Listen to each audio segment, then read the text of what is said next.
Chair, I'll give 1 minute to Senator Layden, if that's okay. Thank you. Thank you very much. Thank you. And Taoiseach, thank you very much for being here. I think typically a Prime Minister in the UK arrives on the first day of term, but it's great that you're here on kind of our last day of term. But I think it is a very fitting day in that it's the anniversary of the foundation of our Republic.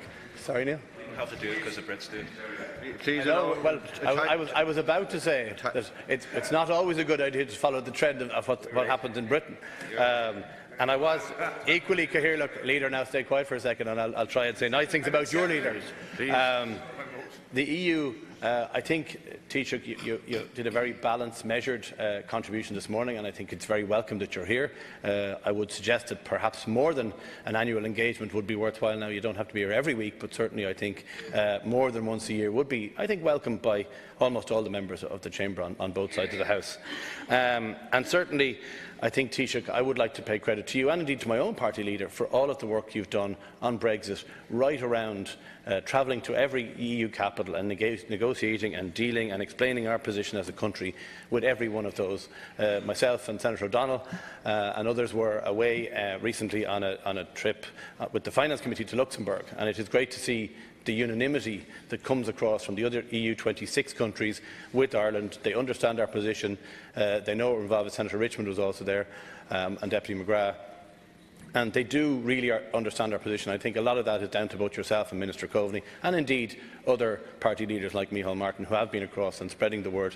But I think it's very important that those countries do understand our position, and I think, to your credit and this government's credit, you have done a particularly good job in articulating a position of, let's face it, a relatively small part of the population of the entire EU.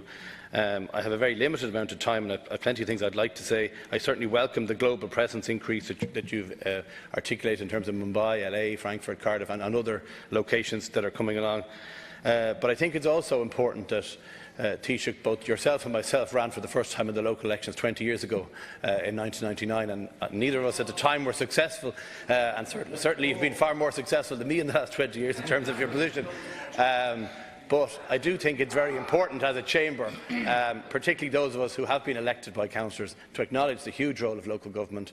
And I do think that in terms of the direct elected mayors, I was involved with the colloquium, as it was called, about the Dublin Lord Mayor, or the Dublin directly elected mayor the last time. And it is something that I think it needs to be fleshed out a lot. I think in Britain, 12 out of 13 cities rejected the concept.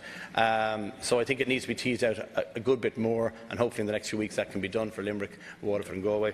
And just to thank you again, there are challenges: crime, transport. I've been out canvassing for local election candidates, as I'm sure you've been out with some of your own candidates. Crime, transport, public transport, particularly in Dublin, the lack of peak time provision.